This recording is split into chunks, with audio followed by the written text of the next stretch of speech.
ಆ ಅಕ್ಷರದ ಒಂದಾದ ಮೇಲೆ ಒಂದು ಬರಬೇಕು ಅಂತ ಅನ್ನೋದರ ಒಂದು ನಿಯತಿ, ಅದು ತಪ್ಪದೇ ಹೋದರೆ ಮಾತ್ರ ಕೇಳಲಿಕ್ಕೆ ಚೆನ್ನಾಗಿರುತ್ತೆ.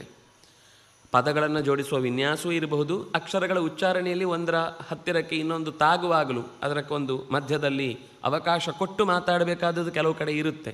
ಆ ಎಲ್ಲ ಸಮ್ಯಕ್ ಚೆನ್ನಾಗಿ ಎಷ್ಟು ಹೇಳಿದರೆ ಸರಿ ಹೋಗುತ್ತೆ ಅನ್ನೋ ಸಂಸ್ಕಾರದಿಂದ ಕೂಡಿದ ವಾಚಂ ಮಾತನ್ನು ಹೃದಯಹಾರಿಣಿ ಕೇಳಲಿಕ್ಕೆ ಮನಸ್ಸಿಗೆ ಹಿತವಾಗುವಂಥದ್ದು.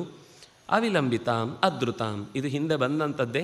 ಅಂದರೆ ರಾಗ ಎಳೆಯುವುದು ತಪ್ಪು, ಏನೂ ರಾಗ ಇಲ್ಲದೆ ಕಟ್ ಕಟ್ ಕಟ್ ಅನ್ನೋ ಥರ ಅಕ್ಷರ ಮಾತ್ರ ಉಚ್ಚರಿಸಿ ತಲೆ ಮೇಲೆ ಹೊಡೆದಾಗೆ ಹೇಳುವುದು ತಪ್ಪು. ಅದರಲ್ಲಿ ಒಂದು ಸಹಜವಾದ ಮಾತಿನಲ್ಲಿ ಆ ಭಾವನಕ್ಕೆ ತಕ್ಕಂತೆ ಮನಸ್ಸಿನಲ್ಲಿ ಹುಟ್ಟಿದ ದುಃಖವೋ ಸುಖವೋ ಸಂತೋಷವೋ ಅಥವಾ ಆಶ್ಚರ್ಯವೋ ಇದಕ್ಕೆ ಬೇಕಾದ ಕೆಲವು ಒಳಗಿನ ಟೋನ್ಗಳಿರ್ತವೆ, ಅದು ಅದರಲ್ಲಿ ಸೇರಬೇಕು. ಅದು ಸೇರದೆ ಅಮ್ಮ ನನಗೆ ಮುಳ್ಳು ಚುಚ್ಚಿತು ಅಂತ ಅದನ್ನು ಬೋರ್ಡಲ್ಲಿ ಇದ್ದವ್ರ ಥರ ಓದಿದರೆ ಅಮ್ಮನಿಗೂ ಮುಳ್ಳು ಚುಚ್ಚಿತು ಅಂತ ಅನಿಸಲ್ಲ, ಅವಳು ಸುಮ್ಮನೆ ಇದ್ದು ಬಿಡ್ತಾಳೆ. ಅದರಿಂದಾಗಿ ನೋವಾದಾಗ ಸಹಜವಾಗಿ ಬರುತ್ತೆ, ಬರುವುದಿಲ್ಲ ಅಂತಿಲ್ಲ. ಆದರೂ ಅದನ್ನು ಇನ್ನೊಬ್ಬನಿಗೆ ಹೇಳುವಾಗ, ಮುಳ್ಳು ಚುಚ್ಚದೇ ಇದ್ದಾಗಲೂ ಎದುರುಗಡೆಗೆ ಕತೆ ಹೇಳುವವನ ಮನಸ್ಸಿಗೆ ಕೇಳುವಾಗ ಮುಳ್ಳು ಚುಚ್ಚಿತು ಅನ್ನೋದನ್ನು ಹೇಳುವಾಗ ಅವನಿಗೆ ಮುಳ್ಳು ಚುಚ್ಚಿದ್ದು ಹೌದು ಅಂತ ಅನ್ನಿಸುವಂತೆ ಹೇಳುವ ಮಾತುಗಾರಿಕೆ ಬರಬೇಕು. ಸಹಜವಾಗಿ ಚುಚ್ಚಿದಾಗ ಆ ಮಾತು ಬರಬಹುದು. ಆದರೆ ಒಂದು ಕಥೆಯಲ್ಲಿ ಅಥವಾ ಒಂದು ವಿಷಯವನ್ನು ನಿರೂಪಿಸುವಾಗ ನೀವು ಯಾವ ದೇಶದಿಂದ ಬಂದಿದ್ದೀರಿ ಅಂತ ಕೇಳುವ ಕುತೂಹಲ ಇರಬೇಕಲ್ಲಿ.